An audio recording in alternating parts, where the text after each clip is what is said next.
Dear friends, welcome to the concluding lecture on the subject of media ethics and law in the ongoing course in journalism and mass communication. In the previous lectures on this subject, we had discussed issues that comprise the vast and sensitive issue of media ethics and the role of the press council. In the present discussion that follows, we shall talk about the regulations for the broadcast media, films, advertising, as also the most significant and talked about issue of sting operations by the media. So we move on to broadcast media now. The broadcast media in India was under almost a complete monopoly of the government of India during the years when All India Radio and Doordarshan used to be the two agencies responsible for all audio-visual broadcast. It included news and entertainment programs. Private organizations were involved only in commercial advertising and sponsorship of programs. However, it was in 1995 that the Supreme Court ruled that the government had no monopoly over such electronic media. As such, the monopolistic power of the government was not mentioned anywhere in the Constitution or any other law prevailing in the country. This ruling brought about a great change in the position prevailing in the broadcast media, and the sectors became open to citizens as well as private operators. The Broadcasting Code, adopted by the 4th Asian Broadcasting Conference in 1962, listing certain cardinal principles to be followed by the electronic media, is of prime importance so far as laws governing broadcast media are concerned. Although the Broadcast Code was chiefly set up to govern the All India Radio broadcast guidelines, the following cardinal principles have ideally been practiced by all broadcasting and television organizations. The principles are as such: to ensure the objective presentation of news and fair and unbiased comment, to promote the advancement of education and culture, to raise and maintain high standards of decency and decorum in all programs, to provide programs for the young which, by variety and content, should inculcate the principles of good citizenship, to promote communal harmony, religious tolerance and international understanding, to treat controversial public issues in an impartial and dispassionate manner, and to respect human rights and dignity. The Cable Television Networks Regulation Act 1995 basically regulates the operation of cable television in the territory of India and regulates the subscription rates and the total number of subscribers receiving programs transmitted in the basic tier of broadcasting. In pursuance of the Cable Television Network Regulation Amendment Bill 2002, the central government may make it obligatory for every cable operator to transmit or retransmit programs of any pay channel through an addressable system as and when the central government so notifies. Such notification may also specify the number of free-to-air channels to be included in the package of channels forming the basic service tier. So this act, that is the Cable Television Networks Regulation Act 1995, is the major law governing the broadcast of television channels in India today. The direct-to-home or DTH broadcasting service that followed in later years and continues to be quite popular and prevalent in all over India today, refers to the distribution of multi-channel TV programs in KU band by using a satellite system and by providing TV signals directly to the subscriber's premises without passing through an intermediary such as cable operators. So, as far as the broadcasting of TV programs either through a cable network or through the DTH service is concerned, it is this act which governs the broadcasting system. Then we come to films.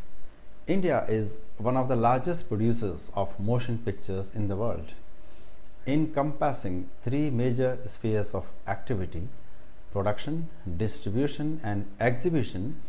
The industry has an all India spread, employing thousands of people and entertaining millions each year. The various laws in force regulating and making and screening of films, including documentaries, news features, feature films, entertainment and educational films, and all sorts of feature films, are as follows. The Cinematograph Act 1952.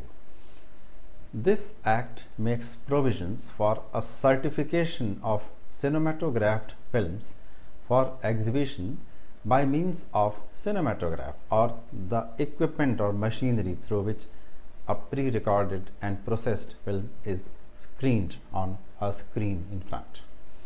Under this act, a board of film censors, now renamed as the Central Board of Film Certification, with advisory panels at regional centers, is empowered to examine every film and sanction it, whether for unrestricted exhibition or for exhibition restricted to adults.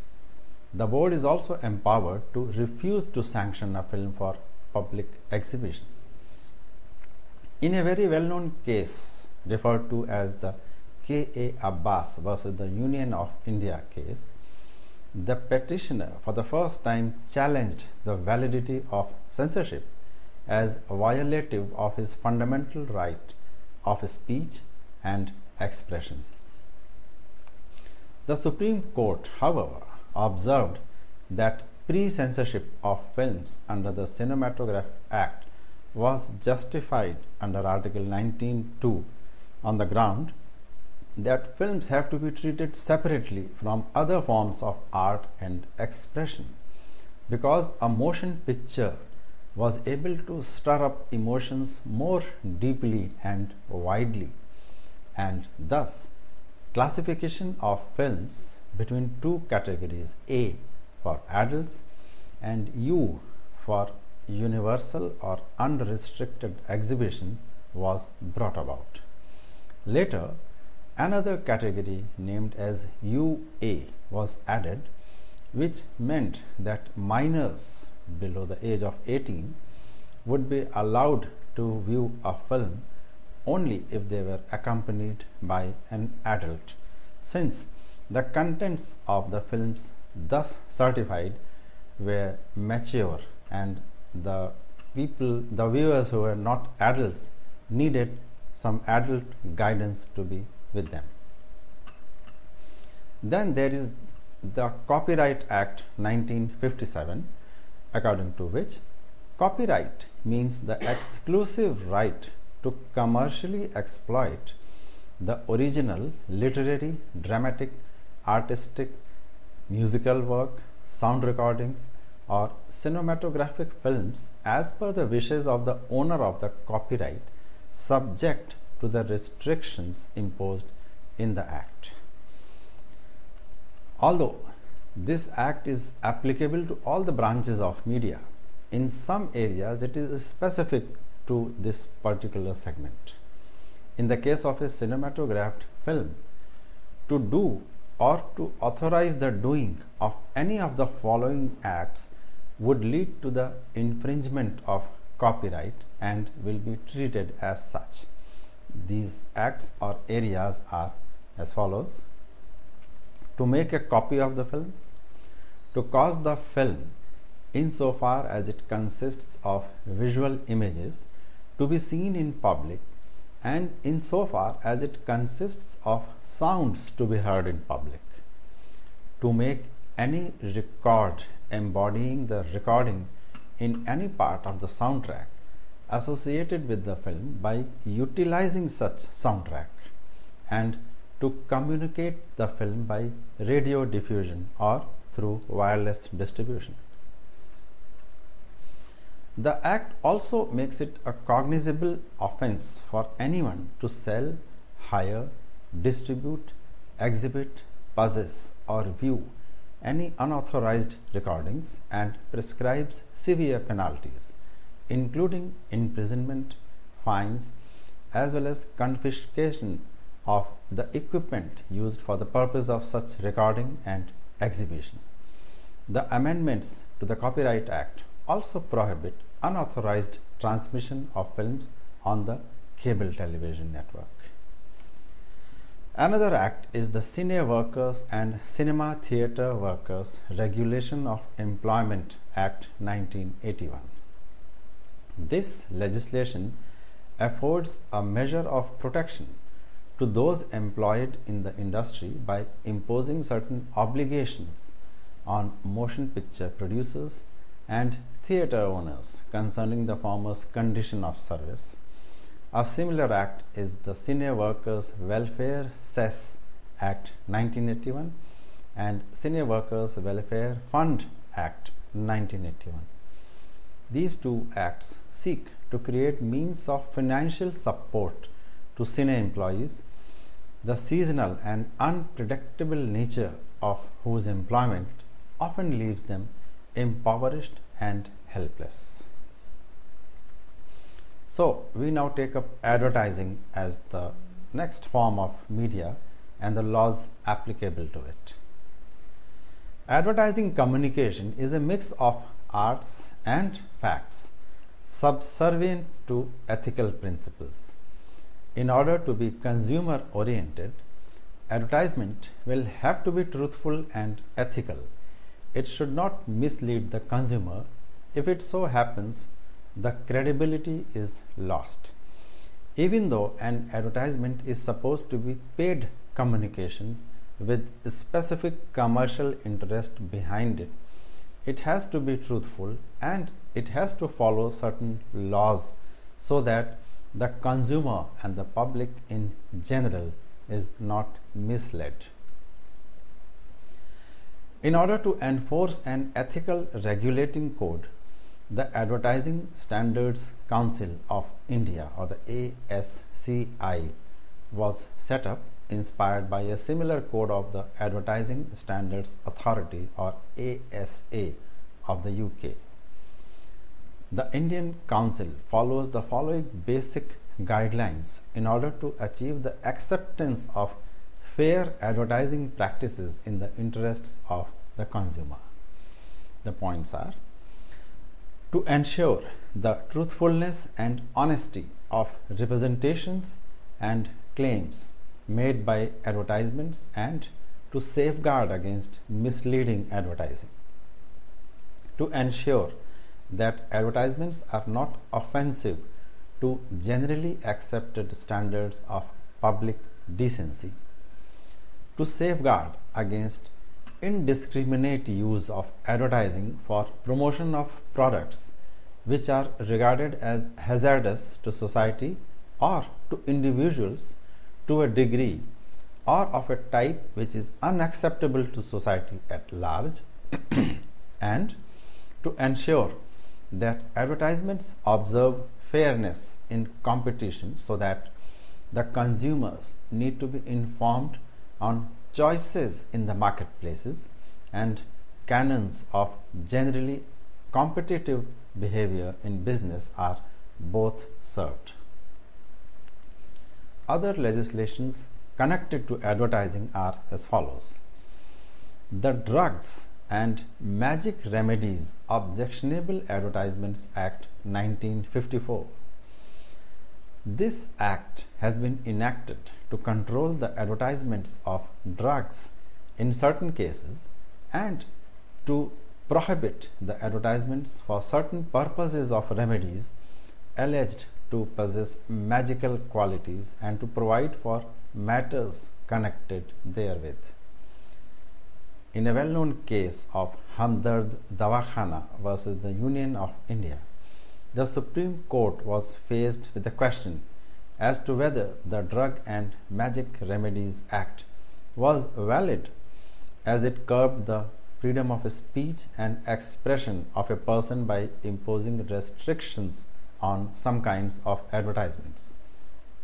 The Supreme Court held that an advertisement is no doubt a form of speech and expression, but every advertisement is not a matter dealing with the expression of ideas, and hence advertisements of commercial nature cannot fall within the concept of Article 19(1)(a) that guarantees freedom of expression. However, in another case of the Tata Press Limited versus Mahanagar Telephone Limited, a 3-judge bench of the Supreme Court differed from the view expressed in the Hamdard Dawakhana case and held that commercial advertisements was definitely a part of the Article 19(1)(a), as it aimed at the dissemination of information regarding a product.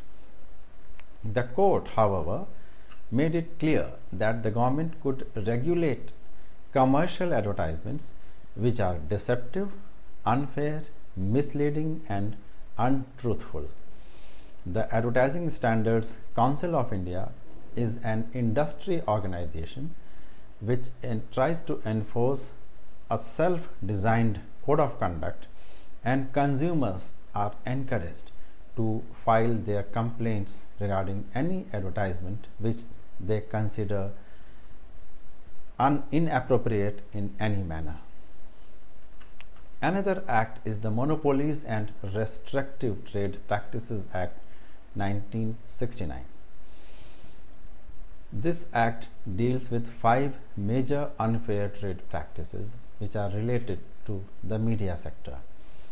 Number 1, any misleading, false and wrong representation either in writing such as in advertisements, warranty and guarantee and commercial statements, etc., or oral at the time of the sale, actual or intended, even if actual injury or loss is not caused to the consumer or buyer, constitutes as unfair trade practice. Number 2, sales where there is an element of deception. Number 3, all business promotion schemes announcing free gifts, contests, etc., where an element of deception is involved. Number 4, violation of laws existing for the protection of consumers. And number 5, manipulating sales with a view to raising prices. In a case pertaining to Parle Company's mango drink Maaza, there was an advertisement of the Maaza mango drink, and the MRTP issued a legal notice against Parle Exports Private Limited, the company which used to make the Maaza drink. The advertisement implied that the drink was prepared from fresh mango while actually preservatives were added to it. The company had to suspend production pending an inquiry, and later companies had to give in writing on the products whether the drinks contained artificial preservatives and contents or natural contents. Let us now come to a most well-known but controversial practice of journalism, that is sting operations and the laws regarding this practice. In the last few years, the electronic media has resorted to many tactics to keep ahead in the highly competitive industry.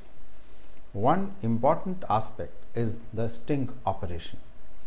It involves the use of hidden cameras by journalists who either move about under a fictitious name or station themselves at a strategic place or a road corner or some other place within an office or outside and record some incriminating piece of conversation, news, information or visuals that can be broadcast or telecast at a later stage of time. The intention is to catch someone off guard or unawares and record those few minutes or moments when something newsworthy takes place and then package those visuals into a news bulletin. It involves several issues, mainly of ethics, technology, accountability, timing, intention, conflict of interest, and so on. A Law Commission consultation paper on sting operations has given some insightful observations about this phenomena. The note says that technology is offering many ways to invade private and professional space and lives.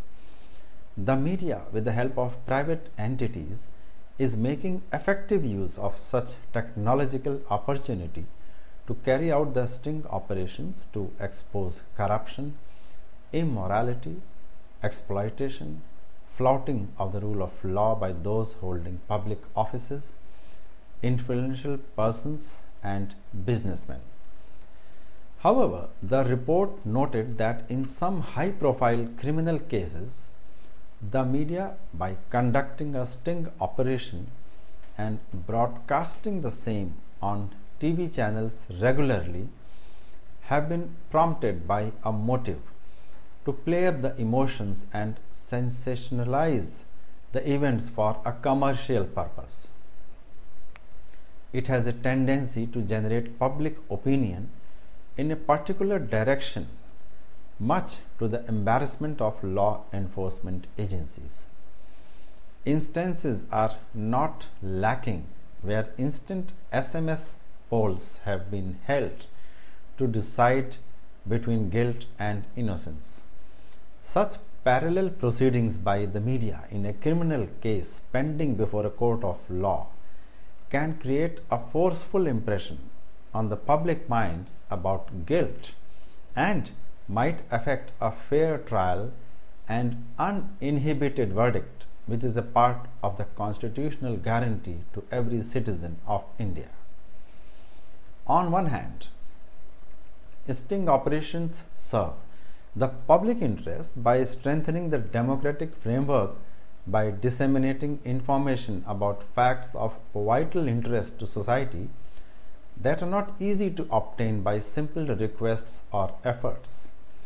Examples show that without the use of sting operations, the public would have never learnt about many economic and political wrongdoings. On the other hand, some recent incidents prove its misuse by the media and private entities to increase the channel viewership, settle political scores, harm corporate interests, and malign reputations of people in public life. Such sting operations that are carried on with ulterior motives not only harm the person and the institution trapped in the sting, but they have also the potential to shake people's faith in the institutions and create a general environment of cynicism in the society. The note said that the only law at the moment to cover this activity was, of course, the Cable Television Networks Regulation Act 1995 and the rules framed thereunder. This act and rules belong to an era when sting operations had not arrived on the television scene, and they do not have any direct provisions related to the sting operations. At the same time, some provisions of this act may be applied to check malpractices associated with sting operations, because section 3 and 5 read with the program code referred to in section 6 lay down that no program can be transmitted or retransmitted on any cable service which contains anything that is obscene, defamatory, deliberate, false, and suggestive innuendos and half-truths. The Committee on Petitions of the Rajya Sabha, in its report dated 12th December 2008, made the following very pertinent observations. To quote, the committee feels that the electronic media should not air information gathered through sting operations unless and until there is ample evidence to conclusively prove the guilt of the alleged accused. If it is required in public interest, the version of the alleged accused should also be aired simultaneously and with equal prominence. Where a sting operation is found to be false and fabricated, the media company responsible for producing it ought to be given stringent punitive punishment commensurate with the damage caused to the innocent individual, and the committee is of the view that freedom of the press is essential for healthy functioning of democracy. However, democracy comes with responsibility. Freedom of the press can cause responsibility on media as well. The committee therefore expects the media to contribute to success of democracy by protecting the freedom of individual, including his or her right to privacy. The committee observes that even though the right to know takes precedence over the right to privacy, the right of privacy should not be encroached upon under the garb of freedom of the press unless prompted by genuine public interest. Therefore, the committee advocates the following of a middle path approach between both the rights to meet the ends of justice. The Government of India proposed to set up an independent regulatory authority, that is the Broadcasting Regulatory Authority of India, or BRAI, under a proposed law, that is the Broadcasting Services Regulation Bill 2007.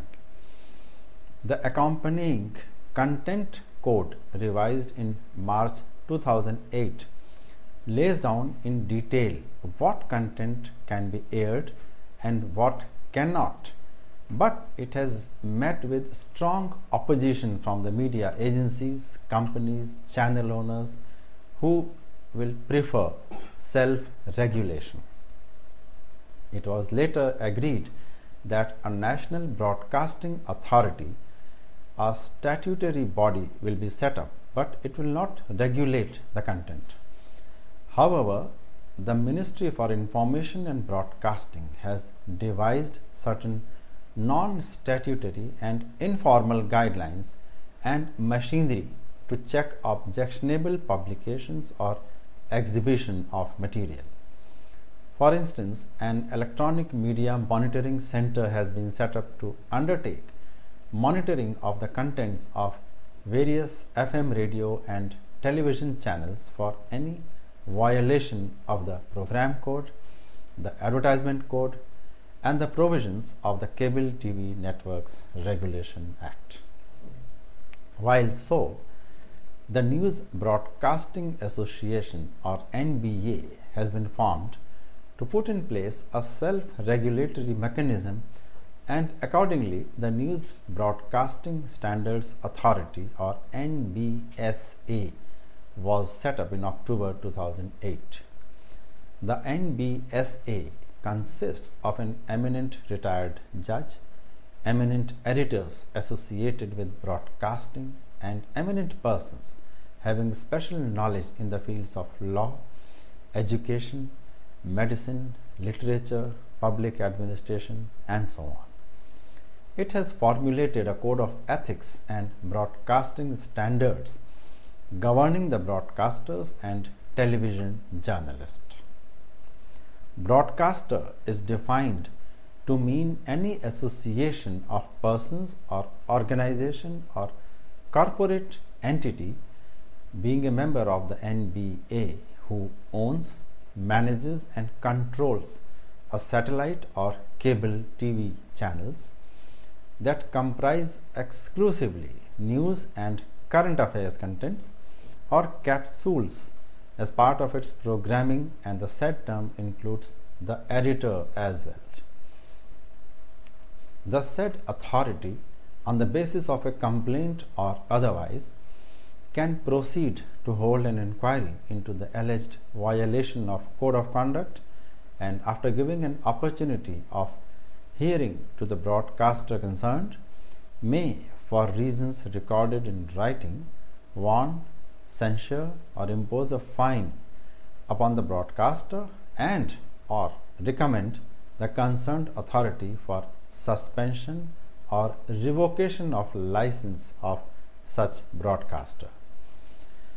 The purpose of the principles of self-regulation is stated to be to empower the profession of television journalism by an abiding set of values which will stand the test of time and ensure that balanced and comprehensive journalism flourishes to strengthen India's democracy. As regards sting operation, it has laid down a code of ethics. It says that as a guiding principle, sting and undercover operations should be a last resort of a news channel in an attempt to give the viewer comprehensive coverage of any news story. News channels will not allow sex and sleaze as a means to carry out sting operations. The use of narcotics and psychotropic substances or any act of violence, intimidation or discrimination as justifiable means in the recording of any sting operation.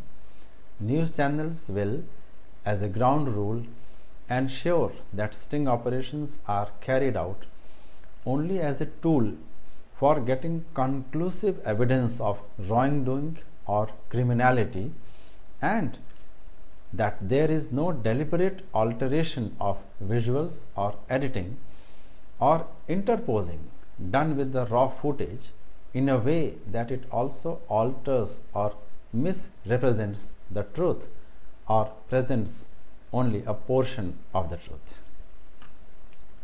Whether such a self-regulatory mechanism has proved to be adequate and effective, and whether it would obviate the need for a statutory mechanism to regulate the contents of broadcasting, including sting operations, and taking appropriate action under the law, is still a matter of debate.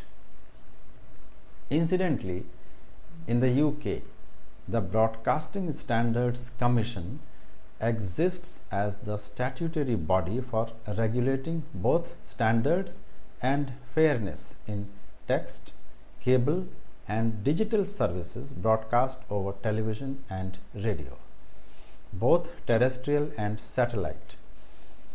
Its decisions are published regularly, and broadcasters must report any action they have taken as a result of these regulations. It is accountable to Parliament and each year publishes a full report of its work. It is financed by the government, and broadcasters and its accounts are subject to scrutiny by the National Audit Office of the UK. Now we move on to another controversial subject that has come up in recent years by the name of paid news. Paid news, or packaging of advertisements as news, has existed for some time now. It assumed more serious proportions when several cases of paid news were reported from many states in assembly elections held in 2008 and the Lok Sabha elections held in 2009.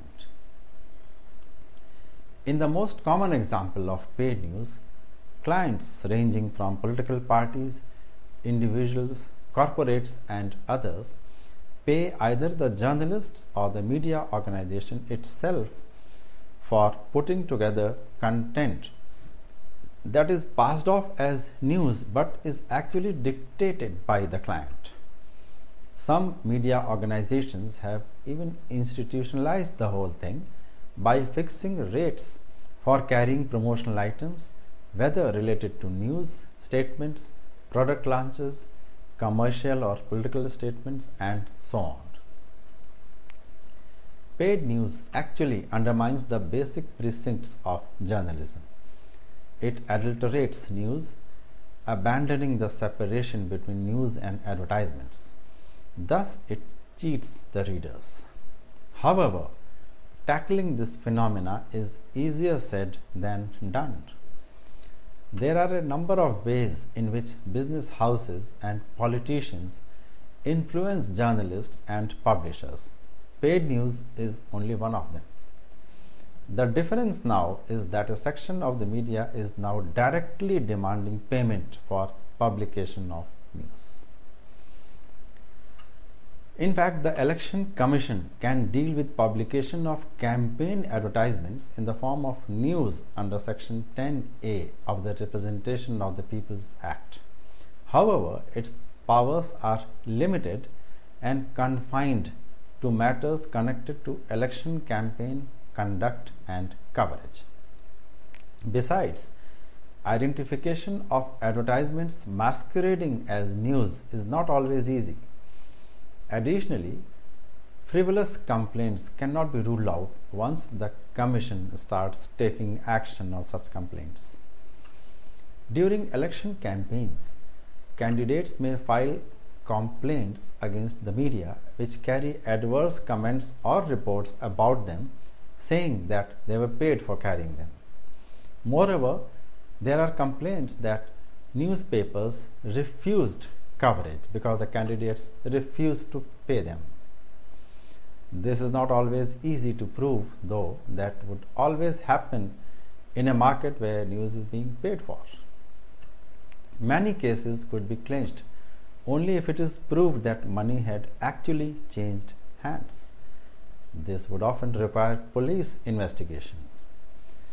The Election Commission asked the Press Council of India to draw broad guidelines to identify advertisements, news items, and paid news masquerading as advertisement. The Editors Guild of India also joined in the effort and has asked the Election Commission to take strong action against politicians and media persons for paid news used for election publicity. The Election Commission has, on its part, asked the Editors Guild of India to come up with concrete suggestions on how to deal with this problem. It is evident that the Election Commission alone would not be able to tackle the problem, which is not confined to election coverage and publicity related to elections. If the Press Council and editors' organizations fail to tackle the issue, legislation might be the only answer. On June 6, 2009, the Press Council of India expressed serious concern over the phenomena of paid news that doubly jeopardized the functioning of an independent media in the country and the working of Indian democracy by influencing free and fair elections. The Council noted that the press provides a service that is akin to public utility. It exercises its right to inform because the public has the right to know. The press, thus, functions as a repository of public trust and has the obligation to provide truthful and correct information to the best of its ability when such information is being presented as news content. Such news content is distinct from opinions that are conveyed through articles and editorials in which writers express their views. The Securities and Exchanges Board of India, or SEBI, communication to the Press Council of India pointed out that free and unbiased press is crucial for the development of the securities market, particularly with respect to aiding small investors to take a well-informed decision, and urged the Council to address this issue at the earliest. In this context, the Council referred to the existing guidelines for financial journalists that had been framed in 1996, which include the following points. Number 1. Financial journalists should not accept gifts, loans, trips, discounts, preferential shares, or other considerations which compromise or are likely to compromise his position. Number 2, it should be mentioned prominently in a report about a company that the report has been based on information provided by the company or its financial sponsors. Number 3, when trips are sponsored for visiting establishments of a company and hospitality is extended, the author of the report who has availed of such facility must invariably state these in his report. Number 4, a reporter who exposes a scam or brings out a report for promotion of a good project should be encouraged and awarded. Number 5, a journalist who has a financial interest in a company, including holding of shares, should not report on that company. Number 6, the journalist should not use for his personal benefit or for the benefit of his relations or friends information received by him in advance for publication. Number 7, no newspaper owner, editor, or anybody connected with the newspaper should use his relationship with the newspaper to promote his other business interests. And number 8, whenever there is an indictment of a particular advertising agency or advertiser by the Advertising Standards Council of India, the newspaper in which the advertisement was published must publish the news of the indictment prominently. After deliberating on the issue, the Press Council of India endorsed the views expressed by the SEBI and stated that the relevant guidelines should be made applicable and mandatory not only to financial journalists but to owners of media companies as well. This would be in the interests of transparency and fairness and would reduce the incidence of biased news about companies being published that is inimical to the interests of investors. So we come to the question of credibility. Dissemination of truth is a basic requirement of the media. Its explanation and interpretation may of course vary. Any newspaper that advocates one cause too fiercely loses its readers as it compromises the basic function of communication. Therefore, there is a need for code of ethics. The press has to function within the framework of the law of the land. Generally, in a democratic setup, the press is not prohibited from printing whatever it wants to, but restrictions in terms of obscene, defamatory, or anti-national information are always there. In extraordinary times such as war or a general election, certain self-regulation is expected, otherwise the government can enforce such restrictions. So here arises the obvious issues of the freedom of the press and its extent and limits. It is a concept with roots in history. Information is considered to be the most vital tool in the struggle for power, oppression, market control, and supremacy, either local, regional, or global. The situation has actually remained unchanged in history. Because a free press can inflict irreparable damage to the credibility and longevity of a government, the government is forever trying to curb this freedom. This is despite the fact that there are constitutional and legal safeguards in favor of the press and its freedom. So, freedom of the press is a continuing struggle, and only members of the press can uphold it. One wrong move by a member of the press jeopardizes the chances of any further relief for rest of the press. The freedom of the press is dependent on various influences exercised on it. The press generally faces three types of influences, that is internal, external and personal. Internal influence means the requests, complaints, suggestions, recommendations and obligations of colleagues, employees, seniors and the company's proprietors in the case of a media organization.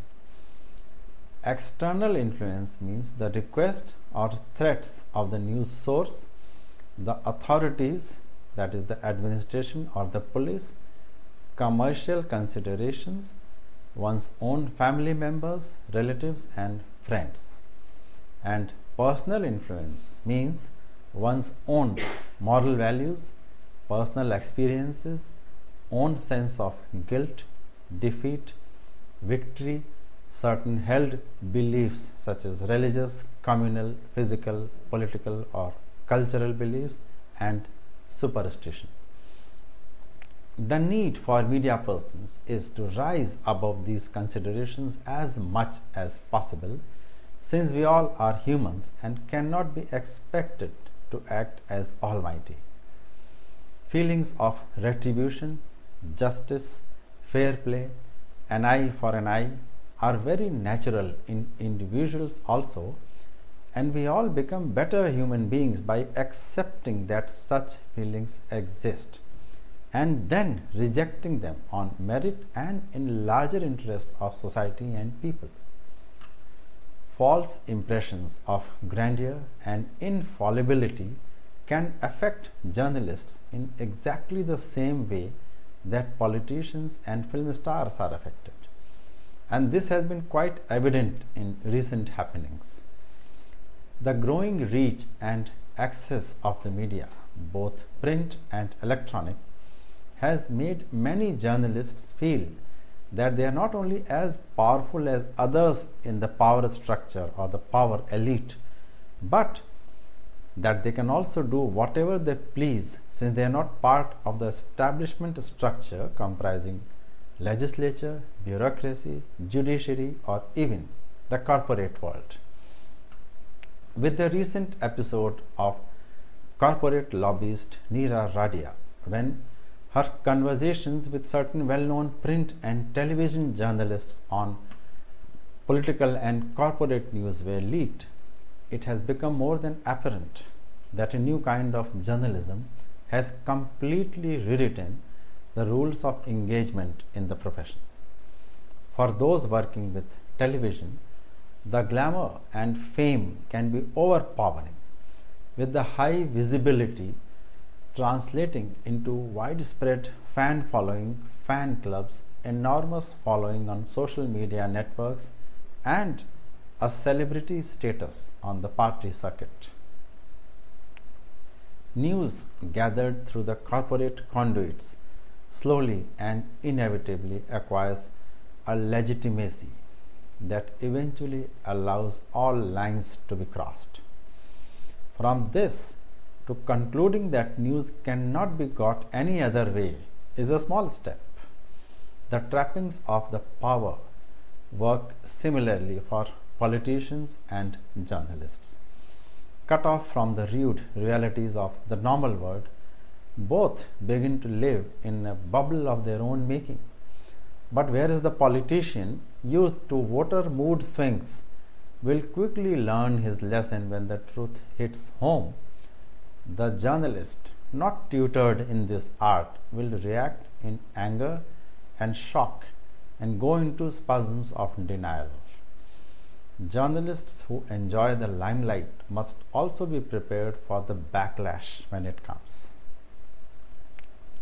Television has actually hugely expanded this mandate, with journalism turning into near activism in the studio. Here, the well-known anchor is the judge and jury to the condemned political class. What the tapes have done is to expose this performance as a sham in some cases. The combative anchor who relentlessly interrogates and shames his political guests on the primetime bulletin on TV turns into an altogether different character on the tapes, entirely at ease with dubious elements. From the perspective of the trusting outsider, the comfortable relationship between the interrogator, the interrogated, and the go-between must surely seem like a rude joke pulled off at his expense. The media needs to introspect more seriously, following it up with a clear understanding of the red lines. Care must be taken that public relations executives or lobbyists do not dictate terms and stories, so that people do not start treating every story and every journalist with suspicion. Another issue closely related to ethics is that pertaining to journalistic activism. So, the issue is journalism versus activism. There is a growing trend among some journalists or media writers to become activists as compared to the practice of activists taking to journalism or writing. Examples to quote begin from the freedom struggle, when most writers and journalists had a mission before them, that was to topple the British regime and gain independence. Over the years, the mission became less tangible, and the to and fro movement between journalists and activists became very frequent. This has diluted the sanctity of the world of writing and media, since this word loses a member once he or she becomes an activist. Today, one may see journalists openly participating in public protests, agitations, partisan rallies, political meetings, and so on. By doing so, on one hand, they make it obvious that they subscribe to or belong to a certain outfit or ideology. But on the other hand, they close their connections with the other outfits or ideology and make it known to the public in general that they are one-sided, and at that point their credibility as a journalist goes down. A well-known example is a famous writer, Arundhati Roy. She asked in an interview some years ago that why should a writer not be allowed to have a strong opinion about or against something, and why can't she or he take a stand? In fact, it is all right to do so, but the answer is, once you do this, you lose the large, wide spectrum appeal you have among your readers. You then belong to a party and to a cause, howsoever legitimate it may be, and you don't belong to all after that point. The art is to say the right thing as you perceive it without appearing to take sides. It is often said that of the countless friends this activist writer had made after winning her award writing book, many got disillusioned with her. The need is for public spirited individuals to remain true to one thing, either the creative world or a cause, and that is how they would command respect from all. In case of Satyajit Ray, the great filmmaker, while everyone appreciated his art and craft, but his approach towards filmmaking was not universally acceptable. Some thought that he created his work mainly for a non-Indian audience. It is therefore important to remember that even if you are an activist at heart, you must have the skill to win the heart of your opponent as a journalist. And this will come from your open-mindedness to understand the other version. As we have seen in post-independence India, many party-oriented newspapers did not do well commercially, such as the National Herald and the Patriot. Such newspapers, if they wished to confine themselves to promoting one ideology only, could have been better off as party organs. If they existed as newspapers, they had no business to promote one ideology only and black out or deride the others. That is why the general readers rejected them, even in states where the parties that promoted those newspapers were in power. Today, these two newspapers are nowhere in the media scene. Healthy mainstream journalism, therefore, is no less a cause promotion than mere activism. This brings us to the end of the discussion on media laws and ethics, as also to the unit dedicated to this topic. As should be clear to all of you, the press or the media is an institution which commands great respect among the people, and the people also expect very high standards of fairness and impartiality from it. Governments of all colors and inclinations have always been interested in controlling the working of the press. Even in a supposedly liberal and free society of Western countries, especially the US, the press faces all kinds of pressures from the government and the corporate sector. The press there also is under constant attack for being anti-establishment despite the constitution guaranteeing freedom of expression. Of course, controls are exercised on the press in not so liberal societies, and the number of journalists who are persecuted, harassed, harmed, or even killed in the course of doing their duty continues to be alarmingly high. But since journalism is a profession as well, it is guided and controlled by a set of laws, and on all societies there exists an organization to deal with cases of press freedom or its performance.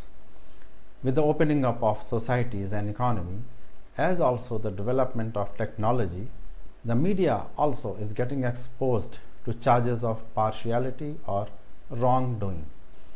All those who are associated with this sector or wish to get associated with it share this responsibility of guarding its sanctity. In the end, it would be pertinent to mention the enactment of the Right to Information Act or RTI, which is not essentially a law concerning the media alone, but it is a law that applies to the entire society and the declared parts and departments of the government, through which any citizen can seek information which he or she considers in public interest. The media and a section of journalists all over the country have been using this act to get information which they think is in public interest, and it has been serving its purpose not essentially as a media law but as a tool through which information can be procured by the media persons as well to do their duties in a much better function. So we closed this discussion at this point, and in the next topic of discussion we shall take up another exciting subject in the field of journalism and mass communication.